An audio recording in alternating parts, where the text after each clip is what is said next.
Hello and welcome po to Alcove Townhomes in Quezon City. So, nandito po meron po tayong swimming pool. Meron din po tayong clubhouse. Nasa likod po yung playground po natin. Hindi ko na po nakunan. And then, pagpasok nyo po ng bahay, bubungad po sa inyo yung powder room. At saka, powder room po sa kanan. At saka yung living room and dining room. Ayan po yan. Then, pagpasok nyo po, meron po yung may bed siya. Yun po yung maid's quarter, pero pwede po yung gawing extra bedroom. And then meron po tayong CR, and then another bathroom po.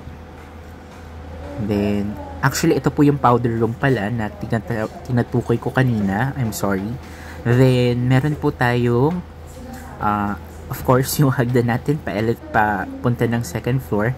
Wala po tayong elevator kasi 3 floors lang. Meron po tayong main bedroom.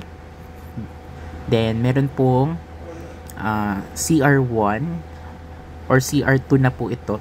Then, CR3 po. Then, sa third floor po, meron po tayong yan po, yung office po natin na sinet up nila. Pero pwede pong malawak na ano. Then, ayan po yung bedroom and then CR. Yun lang po.